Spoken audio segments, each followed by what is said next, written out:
భారతీయ స్త్రీ పాతివ్రత్య ధర్మనిష్ట సూర్యోదయాన్ని ఆపగలిగింది. రావణుని వంటి ప్రతాపశాలిని భయకంపితుణ్ణి చేసింది. త్రిమూర్తులకే బాల్యం కల్పించగలిగింది.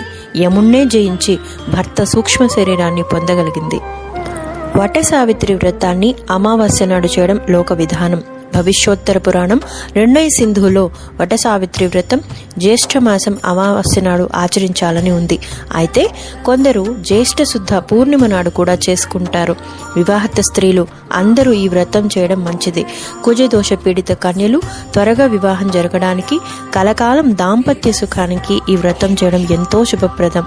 జ్యేష్ఠ శుద్ధ పౌర్ణమినే ఏరువాక పౌర్ణమి అని కూడా అంటారు. అవకాశం ఉన్న వాళ్ళు ఈ జ్యేష్ఠ శుద్ధ పౌర్ణమి రోజు లేదా జ్యేష్ఠ మాసంలో వచ్చేటువంటి అమావాస్య నాడు కూడా ఆచరించవచ్చు.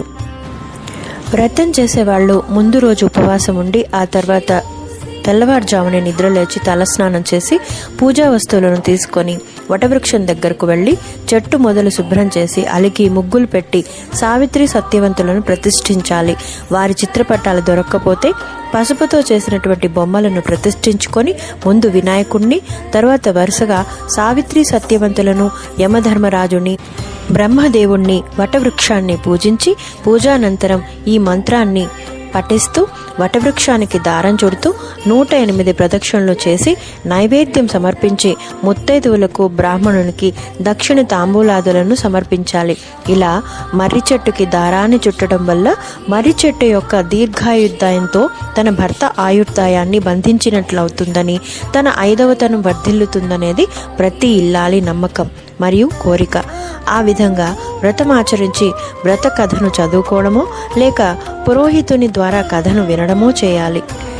సావిత్రి వ్రత ప్రభావం వల్ల ముత్తైదువుల సౌభాగ్యం అక్షయమవుతుంది. వారికి వైధవ్య దుఃఖం నుండి విముక్తి లభించి మంచి సంతానం కలుగుతుంది. సుఖ సంతోషాలతో వర్ధిల్లుతుంది. వట సావిత్రి వ్రత కథ.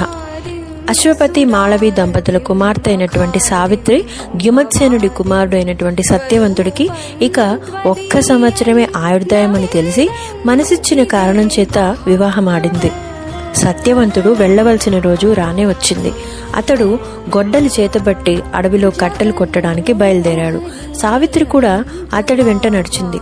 సత్యవంతుడు కట్టెలు కొట్టడానికి చెట్టుపైకి ఎక్కి తల తిరుగుతున్న కారణం చేత గొడ్డలి కింద పడేసి కిందకు దిగి సావిత్రి ఒడిలో తల పెట్టుకుని పడుకున్నాడు. అప్పుడు యమధర్మరాజు చేతిలో పాశం పట్టుకొని సత్యవంతుడి ప్రాణాలు తీసుకోవడానికి వచ్చాడు. కానీ సావిత్రిలోని ధర్మనిష్ట, జ్ఞానం, వివేకం, పతివ్రత లక్షణాలు యమధర్మరాజు మనస్సుని కరిగించాయి. సత్యవంతుని ప్రాణాలను తన పాశం నుండి విడిచిపెట్టాడు. వినయంతో సావిత్రి యమధర్మరాజుకి నమస్కరించింది. సావిత్రి సత్యవంతుని ప్రాణాలు తీసుకొని భర్త పార్థివ శరీరం ఉన్నటువంటి వటవృక్షం దగ్గరికి వచ్చింది. వటవృక్షానికి నమస్కరించి ప్రదక్షిణ చేసింది. అదే సమయంలో సత్యవంతుడు ప్రాణాలతో లేచి కూర్చున్నాడు. భారతీయ సతీధర్మం ఇలా మృత్యువునే జయించింది. అప్పట్నుంచి స్త్రీలు ఈ వటవృక్షాన్ని, సావిత్రిని పూజిస్తున్నట్లు వట సావిత్రి వ్రతం అమల్లోకి వచ్చినట్లు పురాణ కథనం. సర్వం శ్రీ రాధాకృష్ణ పాద చరణారవిందార్పణమస్తు.